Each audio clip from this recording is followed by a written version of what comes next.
오늘은 2021년도 한기소에 잊혀진 또는 오랫동안 웃는 생활을 하고 계시는 한기소의 역사 속 인물을 찾아가는 첫 번째 시간, 전임 회장님들을 찾아서 그 첫 번째 시간을 준비해서 진행하려고 하고 있습니다. 오늘은 유두리 이모님과 그리고 초대 손님으로는 저희 한기소의 세 번째 3대 회장님을 역임해 주셨던 김진혁 고문님 또 박사님을 모시고 오늘의 첫 시간을 시작하도록 하겠습니다. 인사 한번 해주시죠. 네, 반갑습니다. 예, 2004년도 3대 회장을 지낸 제 이름은 김진혁입니다. 저는 현재 밸류스퀘어 대표로 있고요. 그 다음에 주로 하는 일은 기업 교육을 하고 있습니다. 주로 리더십하고 협상 강의를 하고 있는데 곁들여서 지금 현재 한양대학교 상담심리대학원에서 겸임교수로 활동하고 있습니다. 김진혁 박사님께 첫 질문을 드릴 텐데요. 2001년도부터 2021년, 지금 20년이 넘는 시간 동안 한기소의 회장으로 또 고문으로 열심히 활동을 해주셔서 계신데 어떻게 한기소에 맨 처음 오게 되셨고 한기소의 탄생 배경은 무엇이었는지에 대해서 첫 번째 질문을 드려보도록 하겠습니다. 2000년도 12월로 기억합니다. 그때 당시 그 OP라는 사이트가 있는데 그 사이트 내에 작은 커뮤니티가 있었어요. 그 커뮤니티 이름이 병아리 강사들 닭이 되는 그날까지라는 그런 커뮤니티였는데 다른 커뮤니티에 비해서 이 커뮤니티가 인기가 굉장히 좋았어요.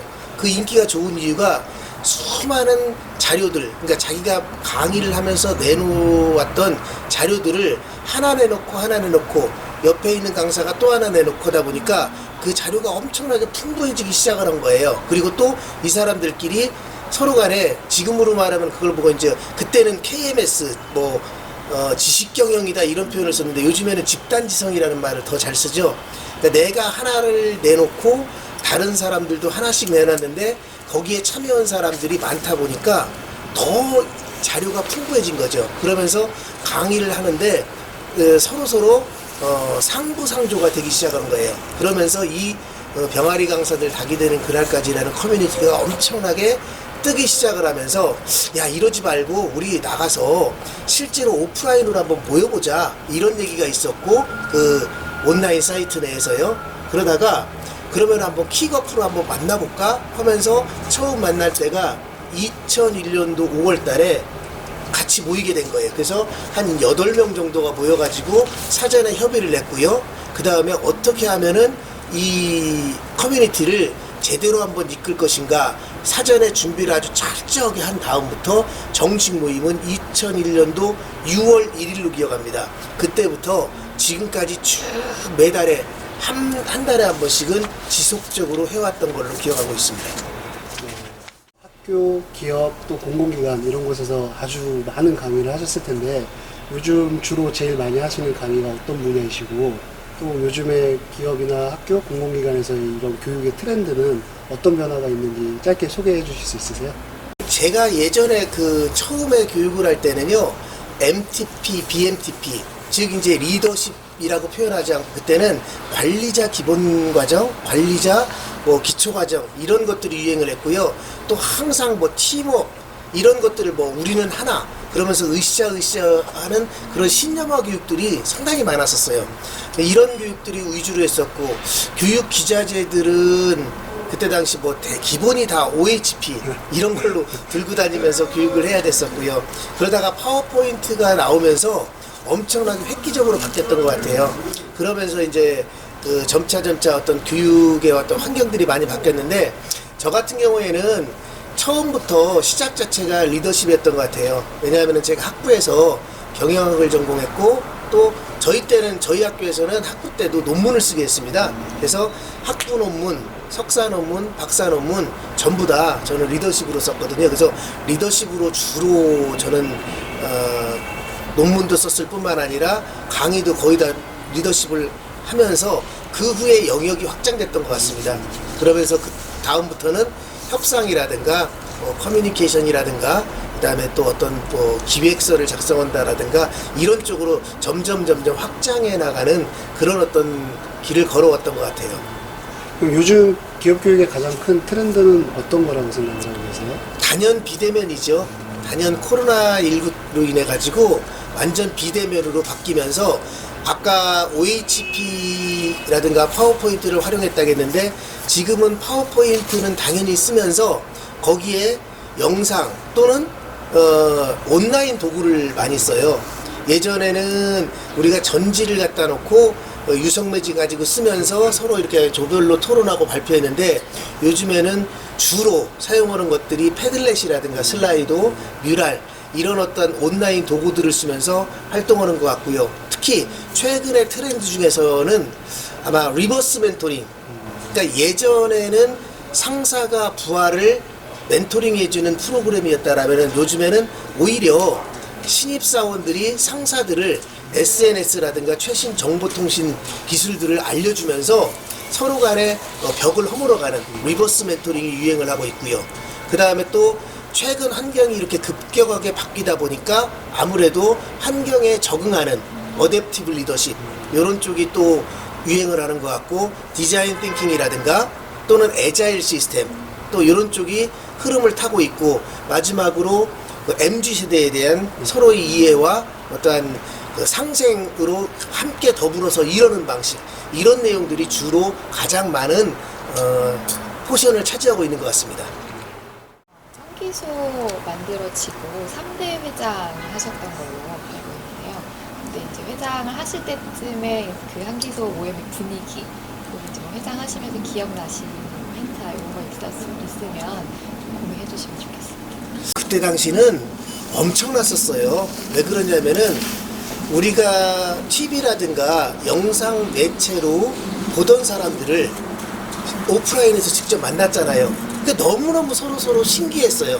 그전에는 그러니까 온라인상에만 이런 사람인가 보다 저런 사람인가 보다 하면서 봤던 사람들을 직접 이렇게 서로가 만나면서 얘기를 나눈다라는 게 너무너무 신기했고 또 그 전에 이렇게 이걸 보고 이제 전문적인 교육학적 용어로 언포멀 러닝이라고 하거든요. 또는 난포멀 러닝 이렇게 표현하는데 그러니까 비공식적인 학습이지 않습니까? 누가 가라고 한 게 아니고 스스로 자기가 한 달에 한 번씩 주말을 내가 일부러 내가지고 그러다 보니까 제주도에서 그다음에 대구에서 부산에서 목포에서 광주 대전에서 춘천에서 전국 각지에서 모여들었고요. 적게는 40명 많게는 120명 정도가 모여가지고 같이 오프라인 모임을 했던 걸 기억납니다. 그래서 당시에 그 부산이라든가 대구에서 오신 분들은 와가지고 같이 얘기하다가 너무너무 아쉬우니까 집에 가기 싫어서 찜질방 같은데 모여가지고요 나중에 계란을 까먹으면서 밤새도록 같이 이야기를 나누면서 그 다음날 그러다 보니까 서울에 계신 분들은요 그들과 함께 몇몇 분들은 찜질방에서 같이 얘기를 나누면서 같이 이야기를 나눠주고요 이랬던 기억이 납니다. 이 한기소가 참 좋았던 게 그런 것 같아요. 그렇게 하면서 서로 간에 관계를 형성하고 친밀한 관계를 유지하다 보니까 어느 날 갑자기 이제 명칭도 참 편해진 사람들은 형, 동생, 누나 하면서 나 이거 요즘 자료가 필요해. 나 이거 좀 알려줄래요? 하면은 그 자리에서 알려주고 자기가 강의했던 자료를 그대로 이메일로 쏴주고 이러면서 더더욱더 어떠한 활성화가 됐던 그런 기억이 있습니다. 아까 이제 한 40명에서 120명 이렇게 모였다고 말씀해 주셨는데 그때는 그럼 모임 장소나 강의 장소로 주로 어떤 곳을 이렇게 섭외를 하시고 모이셨는지 그것도 좀 얘기해 주시면 좋을 것 같습니다. 결국은 그 모임 장소도요 같이 모여있는 그 우리 활동 멤버들이 자진해서 자기네들이 이렇게 뭐라고 해야 돼요? 아름다운 기부? 어쩌면은 본인들이 발벗고 제공을 해줬습니다. 예를 들어서 그때 당시 대신증권, 그 다음에 코웨이, 그 다음에 눈높이 대교, 뭐 이런 데를 돌아다니면서 했는데요. 그때마다 이제 주말이다 보니까 그때 주 5일 근무제가 막 시행될 때 했었어요. 그러다 보니까 자체 내에 있는 교육장을 서로 간에 윗분한테 협의를 거쳐가지고 사용해도 좋다라는 허가를 얻고 난 다음에 저희들에게 무료로 개방을 했죠. 그러다 보니까 저희들은 어떠한 뭐 돈을 가지고 이익을 내는 집단이 아니었잖아요. 그러다 보니까 서로 간에 내가 가지고 있는 것들을 서로 내놓으려고 했었어요. 그래서 강의 장소를 무료로 제공해주는 그런 사람들이 있는 반면에 나는 뭘 가지고 기여를 하지? 그러다 보니까 나는 오늘 감자를 좀 삶아가야 되겠다. 또는 나는 계란을 좀 이렇게 쪄가지고 가야 되겠다. 이러면서 서로 간에 가지고 있는 자료들을 막 하려고 하고요. 또 어떤 사람들은 내 집에 이렇게 책이 있는데 요즘에 안 보는 책이다. 그러면은 이 앞에다 갖다 놓고 서로 간에 그냥 나눠서 보고 싶은 사람 가져가라. 이런 나눔의 문화들이 상당히 활성화가 됐었습니다. 얘기 좀 들으면서 이제 아까 앞에서도 얘기해 주셨는데 그 정말 전국에서 다 몰려와가지고 정말 몰려왔다는 표현이 맞을 만큼 다들 같이 만나신 거잖아요. 그렇습니다. 어떻게 보면 그전에는 개인으로만 존재하시던 분들이 같은 업을 하는 분들을 만날 수 있는 기회라는 것도 중요하게 작용했을까요? 그렇죠. 왜냐하면 특히나 지방에 계신 분들은 그게 간절했던 것 같아요. 특히 이 모임을 만든 손현주직이라는 분은 그때 당시 대구 친절교육원에 소속돼 있었고 또 그분이 적극적으로 항상 주말마다 와가지고 활동을 했었거든요. 근데 지방 같은 경우에는 어떤 교육이 활성화가 안 돼 있고 또 이런 교육들을 체계적으로 이끌어 나가는 분위기가 없었기 때문에 과감하게 주말 자체를 쓰는 거죠. 여기에다가. 그러면서도 교통비로 쓰죠. 여기 활동비로 쓰죠. 그 다음에 시간을 쓰죠. 그런데도 불구하고 끝나고 가면은 그 다음 한 달이 너무너무 뿌듯했대요. 그리고 힘을 얻고 간다라고. 근데 사실은 더 중요한 것은 그렇게 맺어놓은 관계가 차후에 본인들이 어떤 강의라든가 교육을 준비할 때 팁들을 얻는 데 있어서 너무너무 긍정적으로 작용한 거예요. 어느 교육 담당자는 우리는 한 번도 교육 설문지 평가지를 만들어 본 적이 없는데 준비하라고 한다. 어떻게 하면 될까요? 그러니까 본인들이 사용하던 교육 설문지를 갑자기 주는데 한 20개가 모인 거예요. 이런 식으로 서로 나눔의 문화가 발전하게 되었던 거죠. 와, 저는 이렇게 얘기해 주시는 걸 들으면서 제가 드는 생각은 그러니까 뭐 측정을 하거나 어떻게 뭐를 증거를 찾을 수 있는 건 아니지만 왠지 한국에서 이 기업 교육과 관련돼서 이게 정말 확 퍼져나가고 발전하고 막 이랬을 때 되게 중요하게 역할을 했던 사람들이 다 거기 모여서 서로 에너지를 주고받았을 거라는 생각이 드는 거예요. 정말 그 되게 뿌듯한 그런 역사네요. 어떻게 보면은 한국인들이 가지고 있는 두레라든가 품앗이라는 문화가 있잖아요. 이 한국 사람 정서에는 다 그런 게 있나 봐요. 내가 뭔가를 좀 더 내놓으면은 나도 뭔가 다른 사람에게 기여를 하겠다라는 이런 문화들이 보이지 않게끔 작용하지 않았나. 더군다나 한 달에 한 번씩 자기 주말을 반납을 하면서 학습하겠다라는 또한 자기 자신을 성장을 하겠다라는 그런 마음을 가진 사람들이 더더욱더 그런 두레와 품앗이라는 어떤 문화에 잘 적응하면서 적극적으로 실천하지 않았나 이런 생각을 합니다.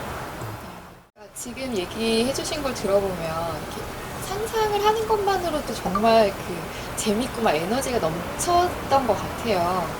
근데 사실 지금 저희가 이제 경험하는 한기소의 분위기가 좀 다르단 말이죠. 그러면 그렇게 언제 이렇게 막 하다가 이렇게 정체기를 겪은 시기는 언제쯤인지 뭐 특별한 계기가 있었는지 좀 얘기해 주시겠어요? 시기적으로 봤을 때는 제가 볼 때 2000년도 후반 쪽으로 가면서 많이 이렇게 시들해지기 시작을 한 것 같습니다. 그 이유는 첫 번째, 저희와 비슷한 커뮤니티들이 비공식적인 모임들이 많이 활성화가 됐어요. 그래서 뭐 10,000원, 또는 15,000원만 내면은 저녁 때 이렇게 모이는 문화들, 이런 어떤 자그마한 지금은 이제 네이버 밴드 같은 게 많이 활성화됐는데, 그런 작은 카페들이, 소모임들이 많이 생기면서 서로 몇 명씩 모여가지고 하는 모임들이 많이 활성화가 된 것이 첫 번째 사실이고요. 또 하나가 그런 모임들이 많이 모여가지고 자기의 자료 또는 남의 자료들을 서로 간에 막 내놓다 보니까 저작권 문제가 발생되기 시작을 한 거예요.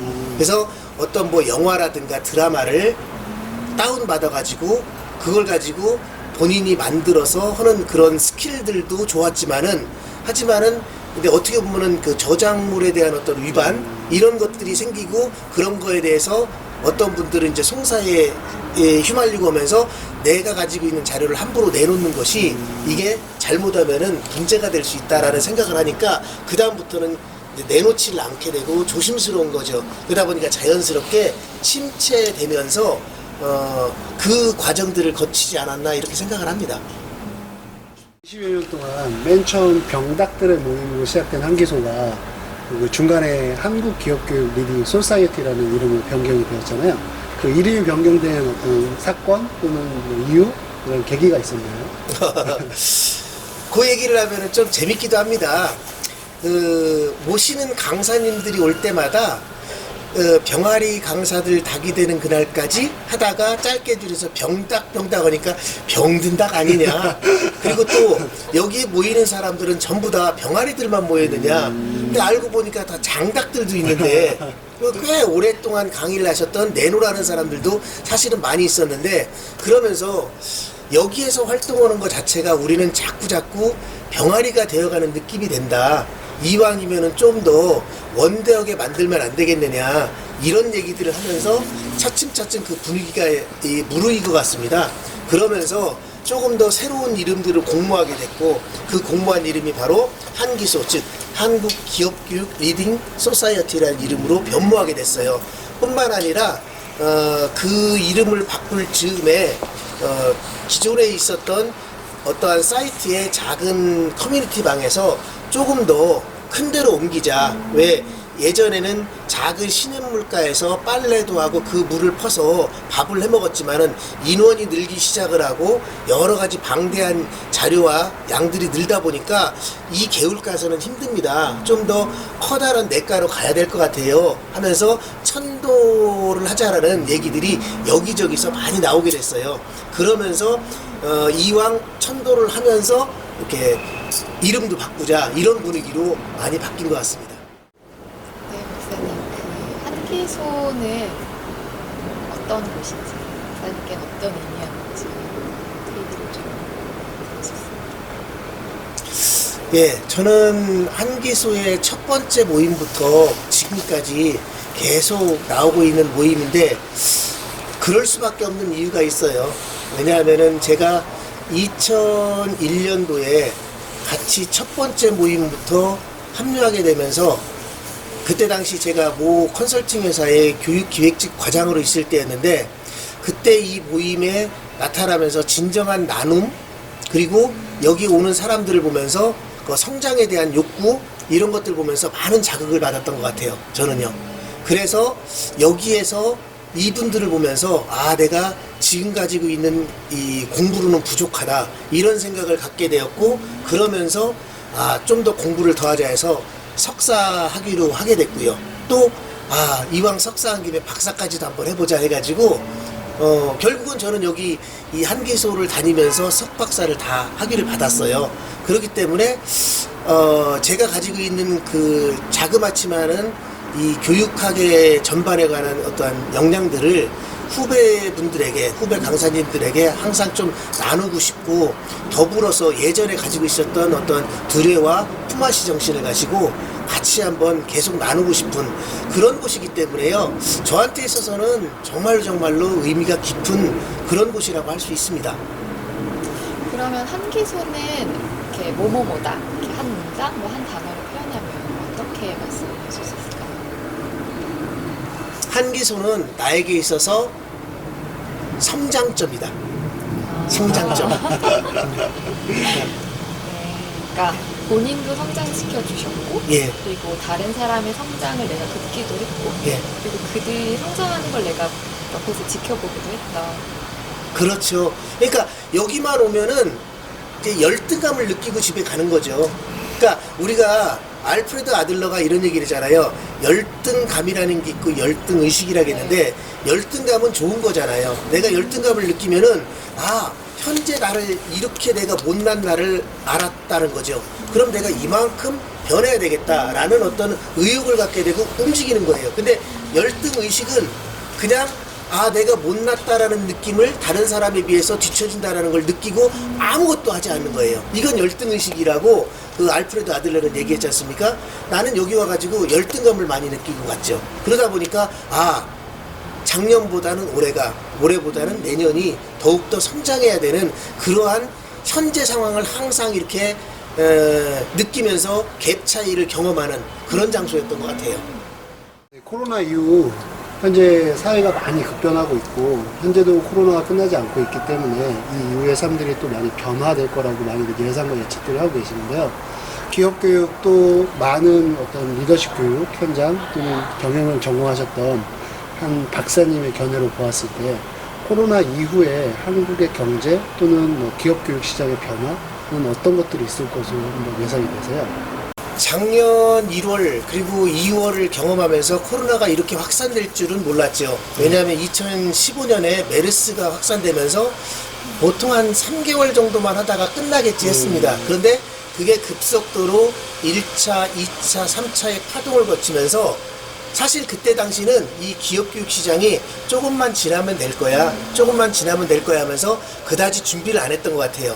근데 6월 정도까지 가다 보니까, 아, 이래서는 안 되겠다 해가지고 뭔가를 준비해야 되겠다 라고 하면서 본격적으로 7월 달부터 비대면에 대해서 준비를 하기 시작했던 것 같습니다. 그러면서 어떤 줌이라든가 뭐 또 웹엑스라든가 구름이 또 뭐 구글밋 이런 것들을 활용하기 시작을 했고, 특히나 뭐 줌을 거의 뭐 대부분의 줌을 가지고 비대면 교육을 시작을 했던 것 같아요. 그러면서 9월 달부터 본격적으로 비대면 교육들이 많이 활성화되면서 이제 그리고 나서 올해까지도 어떤 사람들은 작년에 그러면서도 이렇게 갑자기 강의가 끊기면서 그만둔 사람들이 많아요. 제가 아는 강사님들 중에서도요, 지금 도배하러 다니는 분, 그 다음에 또 음식점 차리신 분, 그 다음에 귀향 귀촌하신 분, 뭐 이런 분들 많이 있습니다. 근데 그런 분들은 새로운 어떤 적응보다는 차라리, 아, 마음 편하게 가겠다, 마음 졸이느니 하면서 그때 부르면 오지 하면서 귀향 귀촌하신 분들도 많이 있습니다. 그러나 대부분의 강사님들은 거기에 대해서 새로운 학습을 하면서 준비를 했던 거죠. 줌에 대해서 배우게 되고요. 그 다음에 온라인 도구들을 배우게 되면서 올해를 준비하면서 지금까지 온 것 같아요. 자, 아마도 많은 나라들이 올해 11월 달이면은 모든 사람들이 백신을 맞는 상황이 될 것이고, 국내에서는 대략 한 양력으로 7월 정도면은 거의 코로나가 끝나면서 새로운 환경으로 이제 원래의 환경으로 간다라고 얘기를 많이 합니다. 예측을 많이 해요. 그런데 교육시장만큼은 새롭게 변했다고 해서 완벽하게 그렇게 다시 돌아가진 않을 것 같아요. 아마도 과거에 익숙해 있던 오프라인 교육도 있지만은 이제 자잘한 모임이라든가 간단한 교육들은 이제 온라인 교육으로 그대로 갈 것 같아요. 그리고 또 저녁 때 소모임들은 과거에 10,000원, 20,000원씩 받으면서 뭐 수요일, 화요일 이렇게 돌아갔던 교육들을 전부 다 온라인으로 바뀌면서 움직일 확률이 굉장히 높고요. 또한 따라서 우리 한기소도 그런 면들을 조금 예측을 하면서 거기에 좀 변화에 적응하는 이런 모습들도 가져가야 될 것 같습니다. 기업에 받는 교육 담당자도 이런 얘기를 합니다. 앞으로는 온라인으로 오프라인으로 익숙해져 있지만은 온라인을 어느 정도 겸용을 하면서 지속적으로 가겠다. 이런 얘기들을 얘기한 사람들이 거의 한 70%가 넘습니다.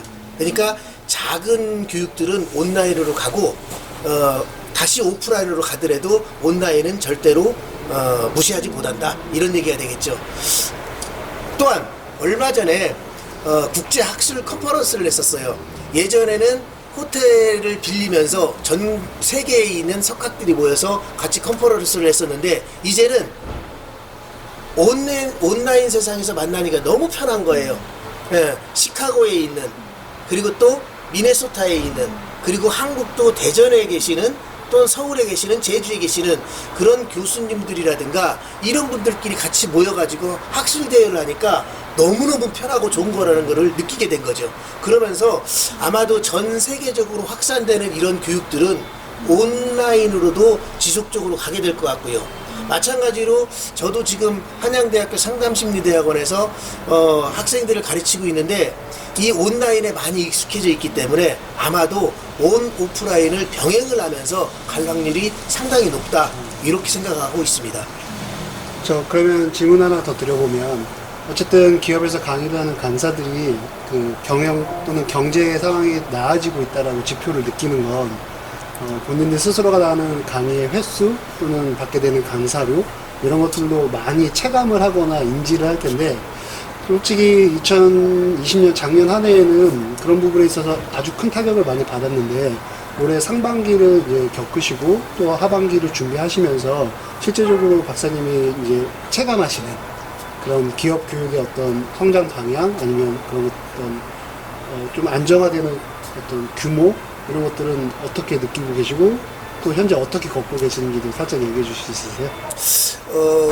1년이 끝나면은 저희들은 항상 이제 5월 달에 종합소득세 신고를 하잖아요. 그렇게 하다 보면 얼마나 벌었는지를 알 수 있고요. 그 다음에 작년 제가 추산을 해보니까 대략 한 보통 3분의 1로 줄거나 반 정도로 줄은 것 같아요. 저 같은 경우는 딱 절반이더라고요. 딱 절반 정도 줄은 것 같습니다. 그렇게 줄었는데 올해 같은 경우에는 12월 달, 작년 12월, 1월, 2월까지는 조금 잠잠했는데 최근에 다시 이렇게 활성화된다라는 그런 느낌을 많이 받아요. 그게 바로 교육 담당자분들로부터 많은 의뢰가 온다라는 거죠. 그러면서 여기저기 그러면서 이제 여러 가지 요구들을 하고 새롭게 민첩성이 늘었죠. 그러니까 이것은 기본적으로 온라인으로 가는데 언제 이후에는 오프라인으로 가겠습니다 라고 얘기를 많이 하세요. 그 기점이 6월과 7월인 것 같습니다. 그때부터는 오프라인으로 갈 확률이 높습니다. 이런 신호를 보니까 적어도 올 상반기 이후에는 오프라인으로 갈 확률이 높다라고 조심스럽게 예측을 해봅니다. 그러면 그렇게 기업이 교육을 많이 늘리고 또는 기업에 대한 교육에 대한 투자가 늘어난다고 한다면 그런 것들이 뭐 기업의 성장 또는 사회적 안정, 아니면 어떤 경제적으로서의 어떤 우리가 많은 것들을 다시 예전처럼 돌아갈 수 있는 신호로 봐도 괜찮을까요? 당연하죠. 우리가 자동차를 끌고 나가면서 지속적으로 기름을 넣어줘야만이 달릴 수 있는 거지 않습니까? 마찬가지로 기업도 새로운 어떤 정보라든가 지식이라든가 이런 걸 받아들이면서 또 다음 한층을 걸어가야 되는데, 만약에 그 새로운 어떠한 지식이라든가 어떠한 정보라든가 변화에 적응하지 못하고 기존에 있는 지식과 기존에 있는 어떤 마인드만 가지고 움직인다라면은 그 기업은 도태될 확률도 높잖아요. 마찬가지로 이게 전부 다 교육입니다. 제일 처음에는 느끼지를 못하지만 점점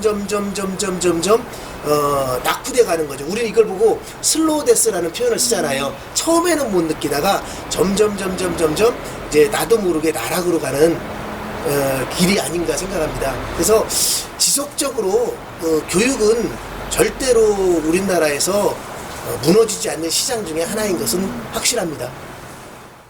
네, 오늘 이렇게 2021년 4월에 아주 날씨가 좋은 날을 맞이해서 한기소의 3대 회장님이셨던 김진혁 박사님을 모시고 한기소의 역사 속 인물을 찾아 첫 번째 시간을 잘 진행을 해봤습니다. 김진혁 박사님에게 한기소는 성장점이었다라는 아주 마지막 멘트로 멋있게 말씀을 해주셨고요. 한기소를 성장점으로 생각하셨던 박사님들처럼 지금 현재 한기소에 계신 분들, 또 새롭게 오실 분들 모두가 다 모여서 내년도 그 다음 해에도 모두가 조금씩 성장하는 한기소가 되었으면 합니다. 오늘 다시 한번 이 귀한 자리 와주신 박사님께 모두가 시청하고 계신 그곳에서 박수 한번 쳐주시고요.